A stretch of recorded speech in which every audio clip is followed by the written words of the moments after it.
Hello students. तो आज class +2 unit number 3 magnetic effect of current के लेक्चर नंबर 12 में हमारा टॉपिक है magnetic force experienced by current carrying conductor placed in external magnetic field. पर इससे पहले हम कुछ न्यूमेरिकल्स की बात करेंगे, क्योंकि अपने प्रीवियस लेक्चर में मैंने डिस्कस किया था साइक्लोट्रॉन के बारे में ना। तो अब यहाँ पे देखिए प्रॉब्लम नंबर 1 जो है, इन साइक्लोट्रॉन्स फ्रीक्वेंसी इज 10 मेगाहर्ट्ज। ठीक है, तो साइक्लोट्रॉन फ्रीक्वेंसी दी हुई है हमें। What should be the operating magnetic field for accelerating alpha particle. अब आपको अल्फा पार्टिकल पे चार्ज और मास ऑफ अल्फा पार्टिकल मालूम होना चाहिए ना, तो वो हमने नोट कर लिया ना, क्योंकि अल्फा पार्टिकल 2 प्रोटॉन और 2 न्यूट्रॉन से बना होता है, और प्रोटॉन और न्यूट्रॉन का मास हमने यहाँ पे अप्रोक्सीमेटली सेम मान लिया ना, मास ऑफ न्यूक्लियन। और एक न्यूक्लियन का मास 1.67 इंटू 10⁻⁻27 kg होता है ना, तो वो लिख लिया। अब रेडियस ऑफ डी हमें दिया हुआ है 60 centimetre. Maximum kinetic energy of alpha particle beam produced by the accelerator निकालनी है ना। तो अब इसके लिए आपको सबसे पहले जो साइक्लोट्रॉन फ्रीक्वेंसी का फार्मूला लिखना पड़ेगा। वहां से हमें फ्रीक्वेंसी भी दी हुई है, क्यू और एम भी नोन है, तो बी निकल आएगा ना। अब अगर बी निकल आया तो के मैक्सिमम का फार्मूला हमारे सामने है ना वहां पे, तो उसमें डिफरेंट रेडियस भी हमें नोन है, क्यू भी, मैग्नेटिक फील्ड भी, एम भी, तो सब्स्टिट्यूट करके सॉल्व कर सकते हो आप।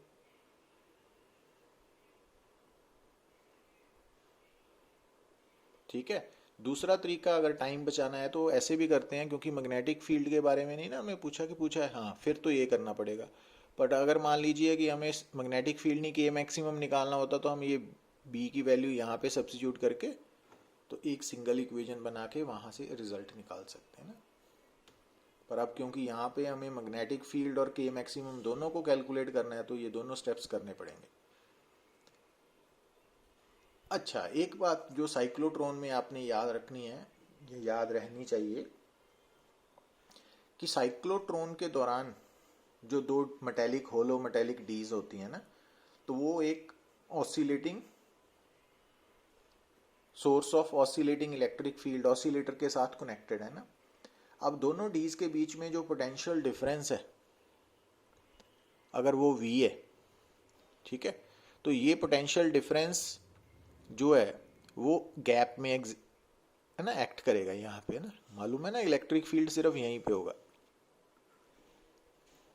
इसका मतलब जब चार्ज पार्टिकल इस गैप में से निकलेगा तो उसकी काइनेटिक एनर्जी चेंज होगी ना, क्योंकि वो पोटेंशियल डिफरेंस से पास कर रहा है चार्ज पार्टिकल। तो ये बात फर्स्ट यूनिट में हमने कवर की हुई है ना। अब यहां से देखिए आप कि जब चार्ज पार्टिकल इस गैप में से निकल रहा है, तो आप देख रहे हो कि पूरे सर्कल में एक रेवोल्यूशन जिसको बोल रहे हैं ना, वो 2 बार गैप से निकल रहा है। जब आप वो पहली बार निकलेगा ना, तो जो 2 डीज की पोलैरिटीज हैं, मतलब एक डी उस वक्त अगर नेगेटिव है तो दूसरी पॉजिटिव होगी।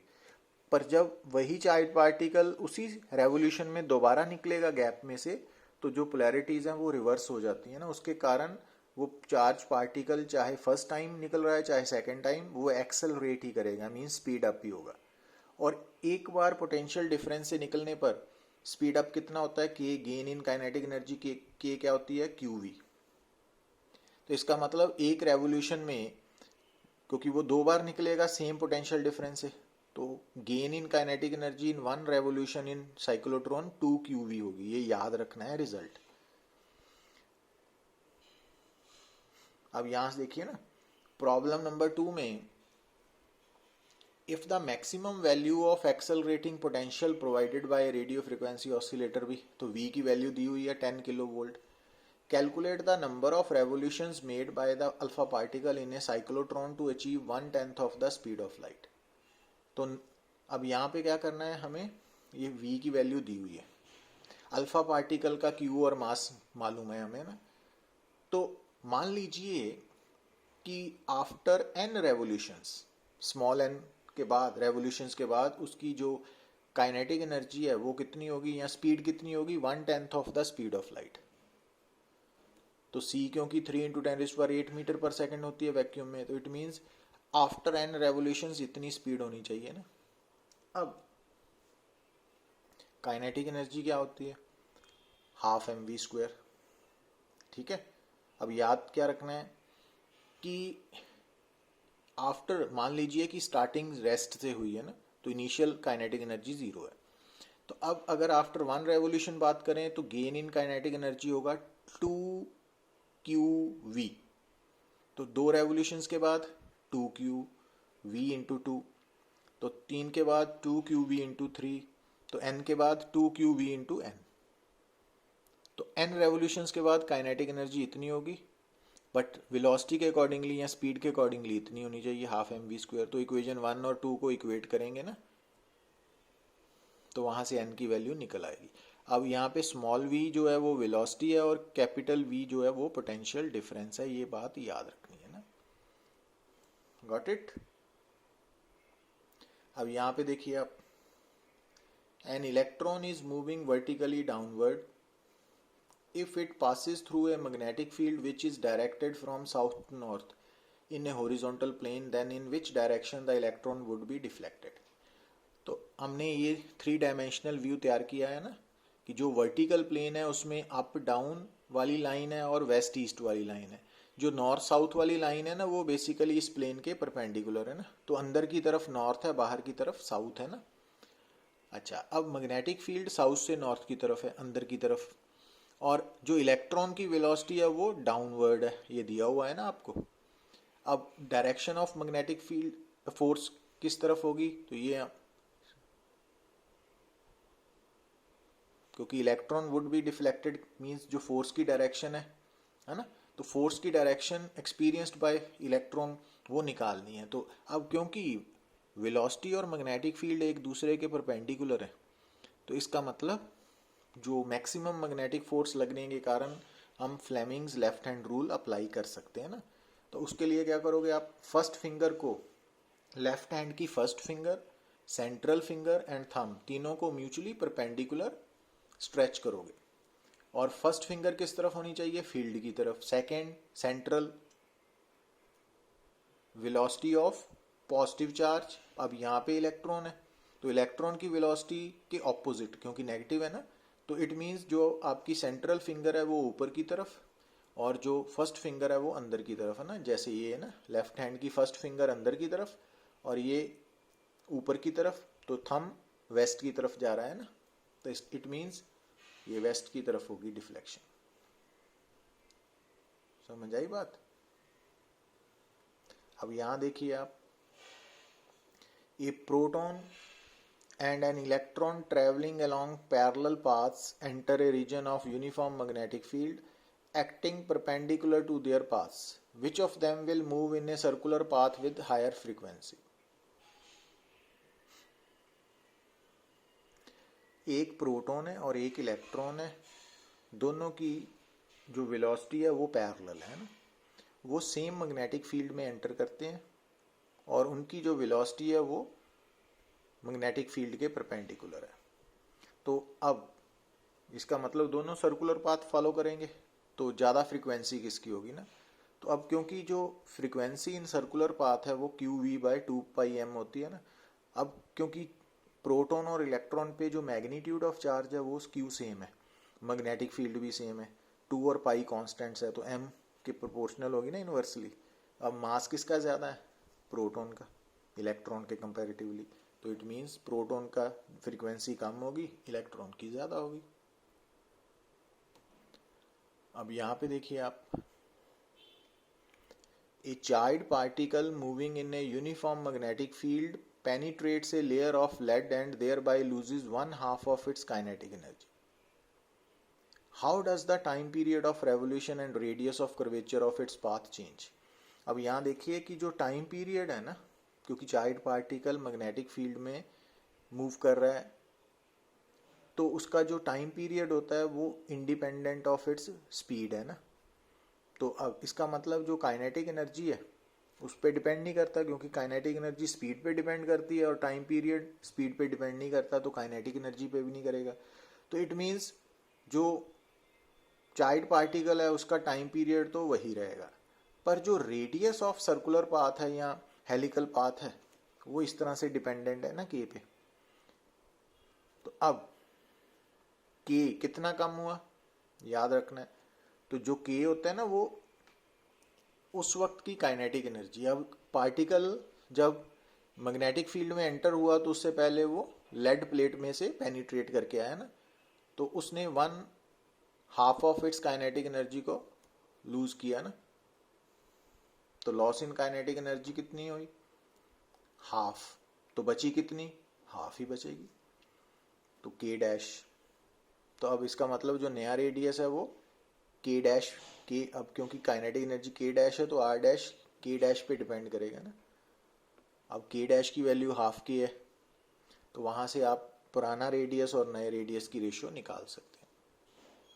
मीन्स जब उसकी काइनेटिक एनर्जी के थी तो रेडियस था आर मैग्नेटिक फील्ड में, पर जब पेनिट्रेट करने after penetrating through the lead layer तो कुछ काइनेटिक एनर्जी का लॉस हुआ ना, तो लॉस होने के कारण उसकी काइनेटिक एनर्जी कम होगी तो रेडियस भी चेंज हो जाएगा ना। तो अब नया रेडियस आर डैश होगा। अब यहां देखिए आप,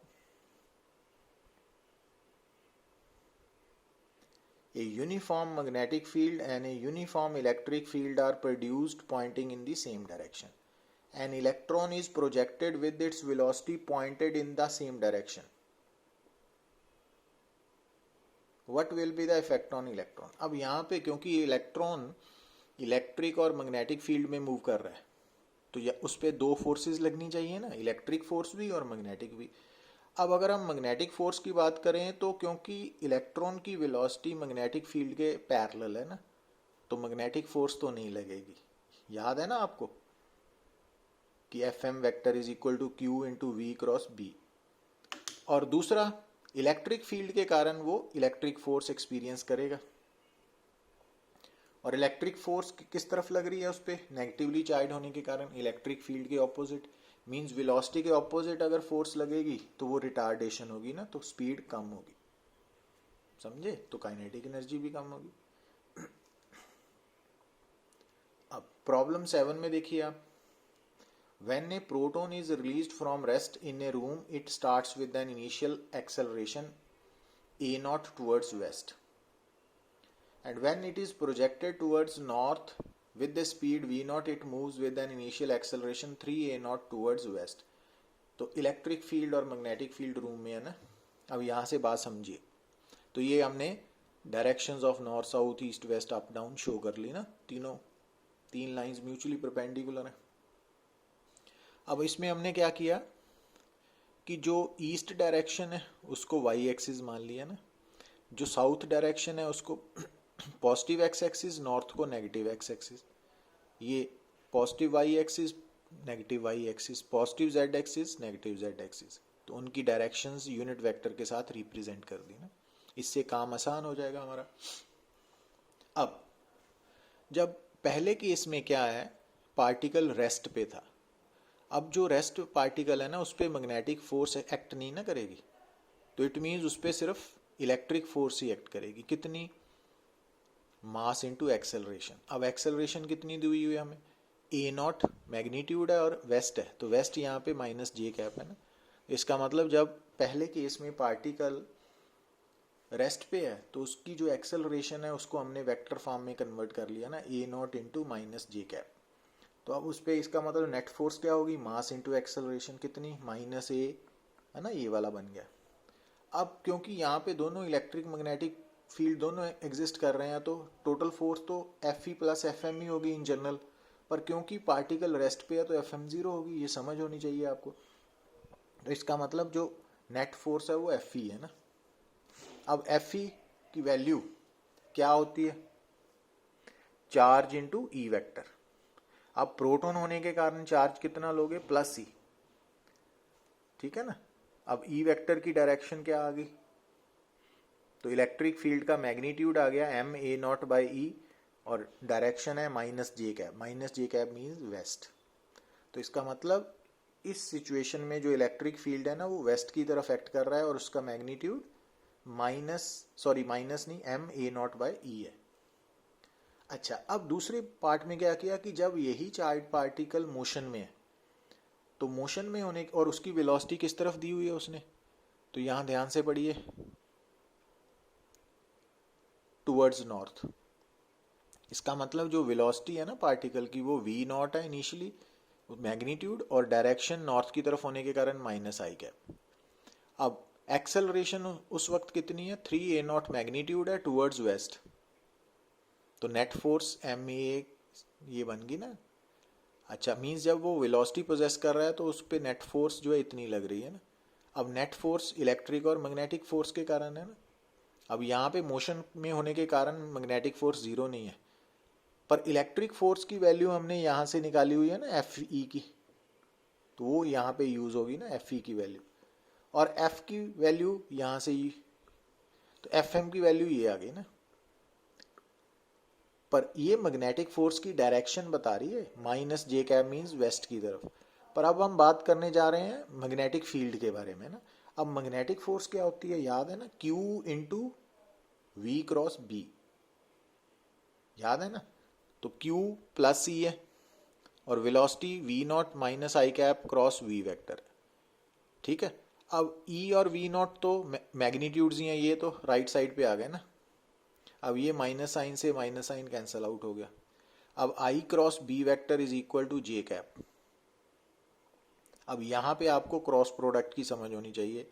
अब अगर ये दो वेक्टर्स का क्रॉस प्रोडक्ट है, इसका रिजल्टेंट j कैप है, तो अब I क्रॉस यहाँ पे क्या लिखना पड़ेगा, अगर आप I क्रॉस k कैप करते हो तो आंसर क्या आएगा, -j कैप, ठीक है ना। पर अगर आप I क्रॉस -k कैप करते हो, I क्रॉस -k कैप, तो आंसर j कैप आएगा। तो इसका मतलब क्योंकि ये j कैप आंसर है राइट साइड पे, तो ये -k कैप है, मींस मैग्नेटिक फील्ड की डायरेक्शन -k कैप है, मींस डाउनवर्ड है, और उसका मैग्नीट्यूड वो ये वाला पोर्शन, ठीक है। ये कॉम्पिटिटिव एग्जाम में आया हुआ क्वेश्चन है, तो इसको समझना पड़ेगा ना। तो अगर बेसिक समझ है तो आप इसको सॉल्व कर सकते हो। अच्छा, अब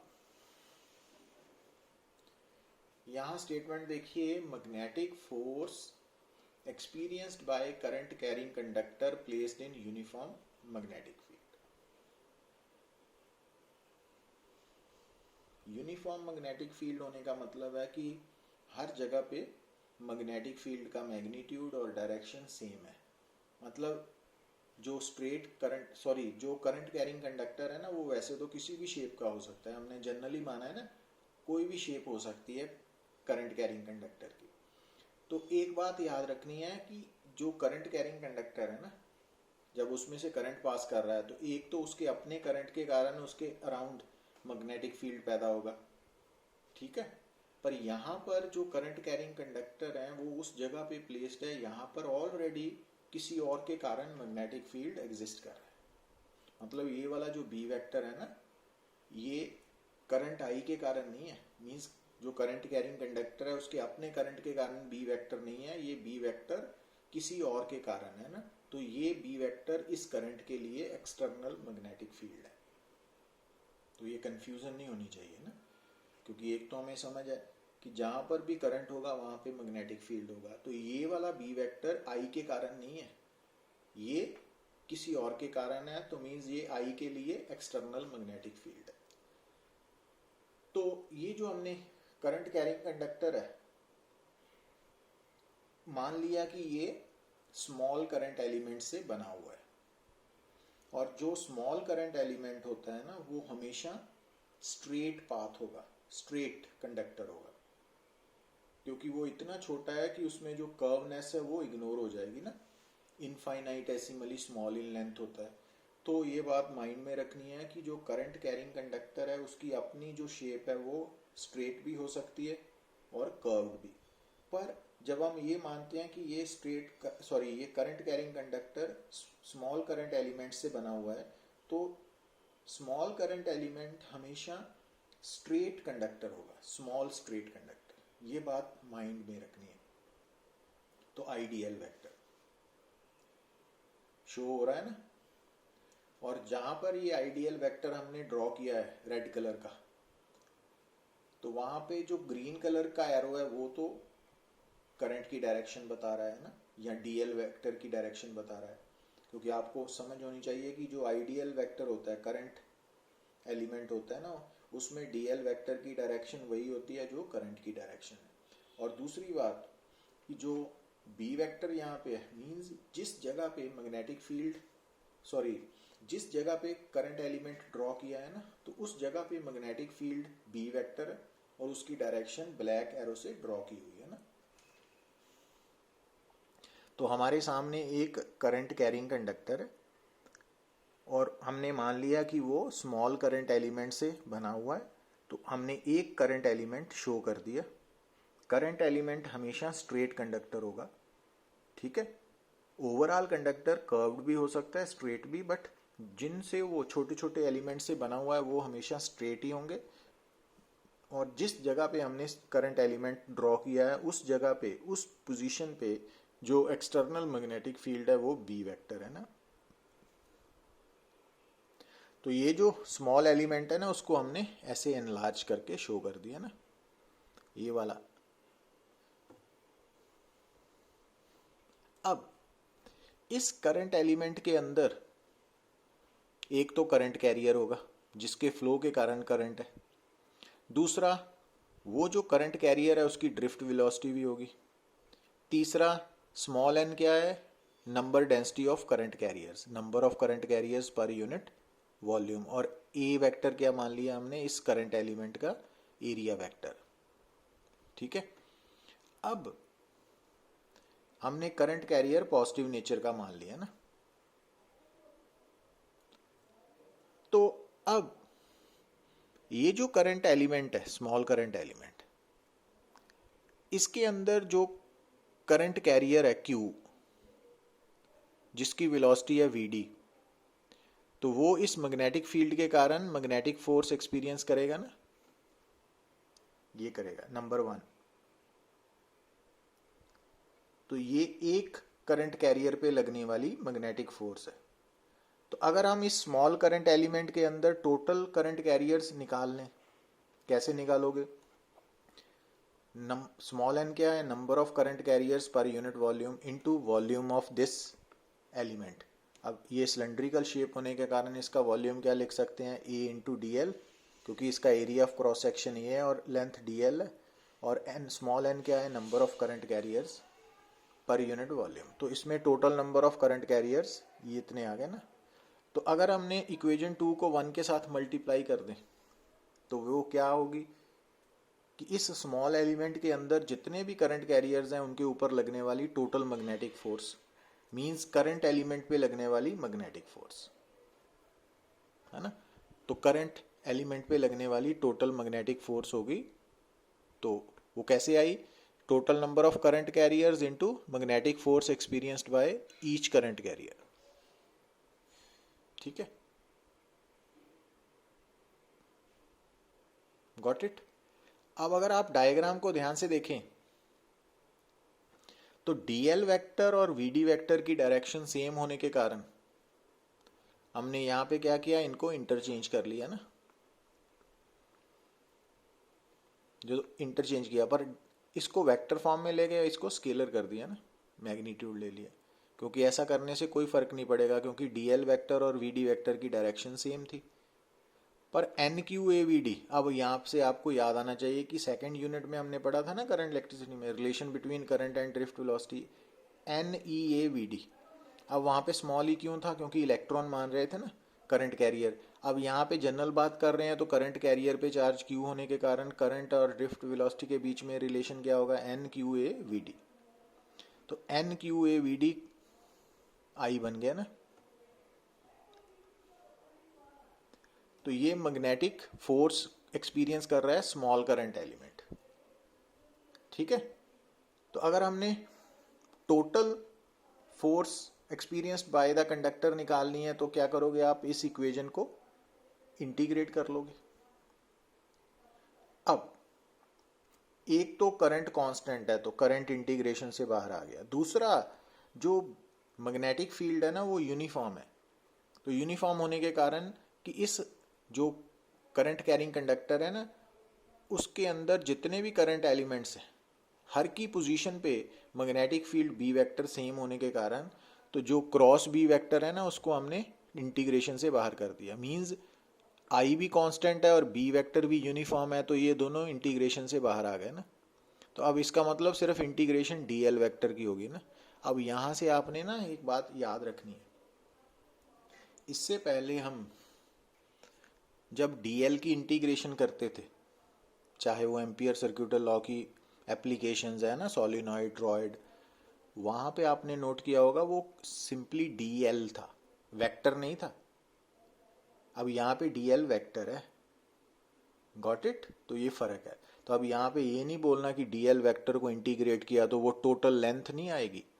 अब ये वेक्टर है ना, तो इसका मतलब जब आप डीएल वेक्टर को इंटीग्रेट करोगे तो अगर मान लीजिए कि आपका जो स्ट्रेट कंडक्टर ये है, सॉरी स्ट्रेट कंडक्टर बोल दिया, कर्व्ड कंडक्टर ये है ना, ब्लू कलर की लाइन, अगर ये स्ट्रेट अपना करंट कैरिंग कंडक्टर है ये वाला ब्लू कलर की, तो इसके केस में जब आप डीएल वेक्टर को इंटीग्रेट करोगे तो आंसर एल वेक्टर आएगा, और L vector initial one and से स्टार्ट होके अदर एंड तक जाएगा ना एल वेक्टर, ये ग्रीन वाला।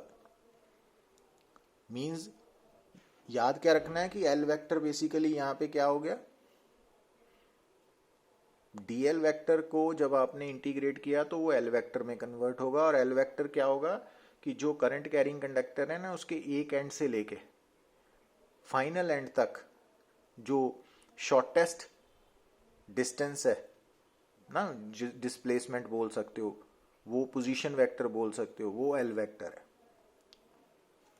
तो अगर आपका करंट कैरिंग कंडक्टर इस शेप में है, सेमी सर्कल में, तो एल वेक्टर ये है, ये वाली लेंथ नहीं है। तो ये बात माइंड में रखनी है आपने, ये वेक्टर फॉर्म में आ गया ना मैग्नेटिक फोर्स। पर अगर आप यहां से देखिए, क्योंकि यहां पे क्रॉस प्रोडक्ट है, तो अगर हम इसका मैग्नीट्यूड निकालना चाहते हैं एफ एम का, तो वो I L B sine theta होगा ना। तो वहां पे थीटा क्या होगा, एल वेक्टर और बी वेक्टर के बीच में बनने वाला एंगल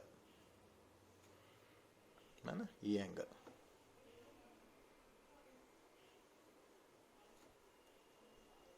तो जब भी current carrying conductor placed in uniform magnetic field की फोर्स निकालनी है, मैग्नेटिक फोर्स, तो वो I L B sine theta magnitude निकल आएगा ना। तो वेक्टर फॉर्म में ये फार्मूला यूज होगा। तो अब इस फार्मूला में अब जब आपने मैग्नीट्यूड निकालना है तो वहां पे एल क्या है, ये जो एल वेक्टर है उसका मैग्नीट्यूड है ना। अब जैसे अगर ये सेमी सर्कल है तो उसमें एल क्या होगा, 2r होगी है ना, पाई आर नहीं होगी, ये याद रखना है ना। और जो magnetic force experienced by current carrying conductor placed in uniform magnetic field है, वो डायरेक्शन कौन बताएगा, Fleming's sorry right hand thumb rule. और अगर